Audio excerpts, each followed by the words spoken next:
Good afternoon, friends in YouTube land, and especially one of my new subscribers, chap who gives himself the YouTube channel name Lord Muck. I don't know why he chose that channel name, perhaps we should ask, but I remember as a small boy that my mother and father would say, oh, you know, never mind them people that think they're posh, Lord and Lady Muck. So perhaps that's the Lord Muck that they were talking about. I don't know. Anyway, Lord Muck and I had some, not banter, comments, exchange of comments. And seems we have one or two things in common. And he asked me to tell a flying story. I don't really think I want to tell a flying story about any of my flying, because in those dim distant days, way back in the last millennium, I never really flew particularly much, and I certainly never flew particularly well, and well, it was all pretty routine sort of stuff. You know, you got in the aircraft and pressed various buttons and things made noises. The aeroplanes that I did fly, they had a fan on the front, and the fan on the front is for keeping the pilot cool. Now I know this because when you're up in an aeroplane flying and pretending that you're Johnny Johnson or something, if that fan stops going round, you break out in a sweat almost instantly. So the fan on the front, it's for keeping the pilot cool. But I wanted to talk more about why I wanted to fly in the first place. And to do this, we do need a little history lesson. And I regret that it goes back to a chap called Adolf Hitler. Now, Adolf Hitler was a naughty boy. He did things that caused one or two people one or two problems. Upset a lot of folk and redrew the map of Europe and the rest of the world, and let's never do that again if we can help it. But Adolf Hitler, when he commenced the sort of general unpleasantness that went on in that period, he caused quite a lot of chaps that speak the same language as myself to learn to fly. And one of them was a great inspiration to me. I knew him as an old man. He was slightly older than my own father. He was the father of one of my friends, and he went to school as a boy and he did all the things that boys do, and then Adolf Hitler started doing the things that he did, and this chap, whose name really was Harry, he found himself getting an invitation from King George VI to join in the general jollities that were going on. And you were pretty much given three choices when Harry was summoned by the king. And Harry, as a young man, he was a little bit flamboyant, a little bit, not a lot, a little bit flamboyant, you know, it's a nice haircut. This is long before he met his future wife, and it was at a time that he sort of impressed or hoped to impress ladies. Now, nothing impresses ladies more than having wings. Trust me. XK150s don't do it like it. Lots of money, gold jewellery, nothing works as well as having wings.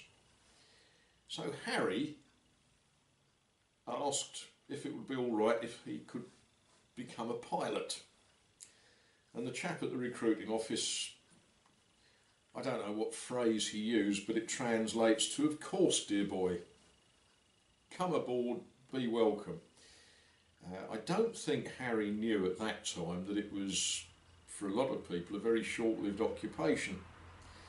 And he went off and he was taught to fly, flying all sorts of strange things, tiger moths and Harvards and Miles Masters and all of the things that young pilots fly.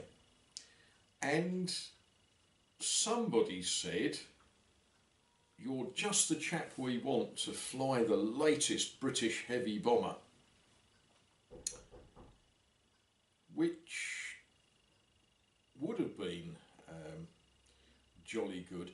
There was a knock at the door, and I suppose I ought to go and answer it, didn't I? Right, knock at door answered.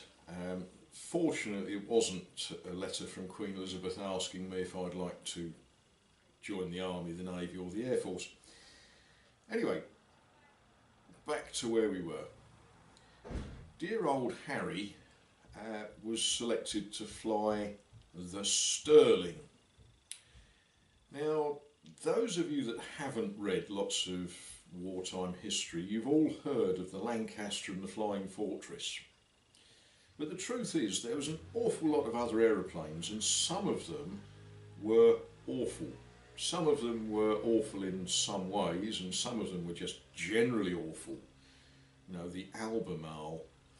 The Stirling had 4 engines, great big things, big radial engines, made lots of noise. And it had a very, very long undercarriage, and it had a very short wingspan for a big, heavy bomber. And it was a heavy bomber. And those of us that were interested would try and get people like Harry to talk about these wonderful stories. And Harry would say, "Oh, you don't want to hear about what I did. Oh, I didn't do anything. I didn't do anything more than anybody else did." Which wasn't true.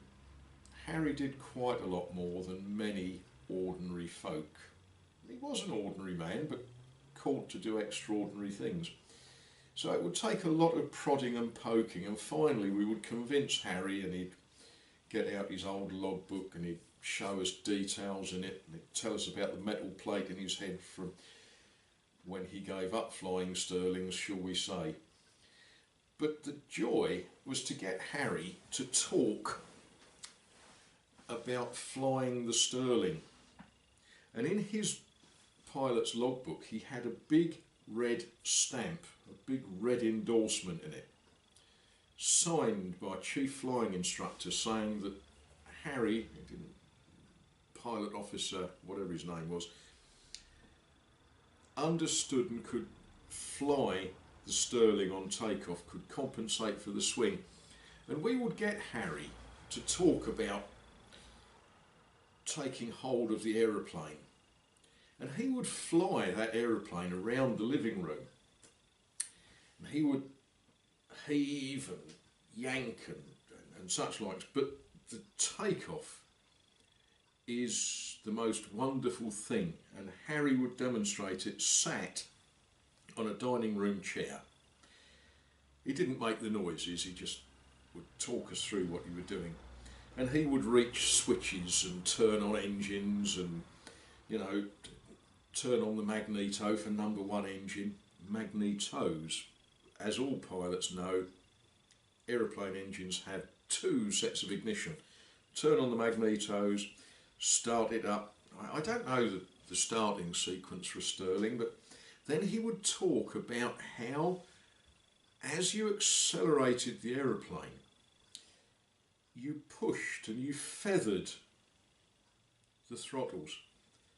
Because if you didn't, the Stirling would swing. And as it would swing, it would wipe the wheels off the bottom of it and it would come crashing down, which is really not a good thing. It is not something you want to happen. Because the Stirling is loaded with, 2 tons of, we call it petrol, okay, aviation spirit, gasoline.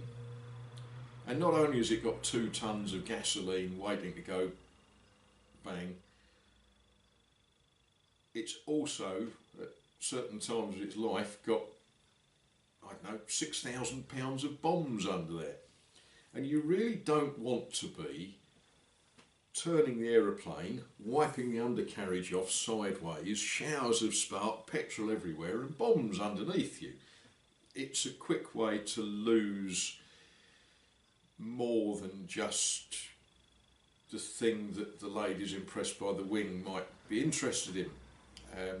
It will singe the hair off your head, and it will do you all sorts of unpleasantness. And Harry would do this in the living room for us. He would take this Sterling bomber off and he would swing it and he would take it. And I would sit in absolute thrall listening to this chap. How he got his metal plate in his head, towards the end of his Sterling career, he carried on flying for some time after that, but he was coming back from dropping explosives all over somewhere. I suspect Germany, it could have been France. We didn't just bomb Germany, we bombed things in Holland, and we dropped bombs everywhere. Missed an awful lot of things with them, but you know, there was a lot of bombs went down. And he was coming home, and Herman wasn't too pleased with Harry, and some ace night fighter pilot shot up Harry's aeroplane, which upset Harry and his chums. Now, in those dim distant days, they had some airfields that were set aside exactly for this purpose, for aeroplanes that were in trouble. Because when you're in trouble, coming over the North Sea from the Dutch coast to the English coast is a very long way when things are falling off your aeroplane and blood's dripping in your flying boot and things like that. So Harry flew to Woodbridge in Suffolk. After that, Harry doesn't really know quite what happened. The airfield lights were turned on. So there's Harry flying his Sterling bomber that's shedding bits of aeroplane all over the North Sea. And the landing lights, the airfield lights are on, and another German night fighter was flying round the area and shot up the aeroplane. What Harry knows is he was taken from the wreckage of the aircraft. He spent a lot of time in hospital, during the course of which they put this plate in his bonds, and various members of the crew were killed. It seems as if Harry was wounded and incapable of flying, and it seems that his flight engineer landed the aircraft. Sadly, the flight engineer didn't get dragged out of the crash. So Harry would sometimes tell the story of his final Sterling landing at RAF Woodbridge,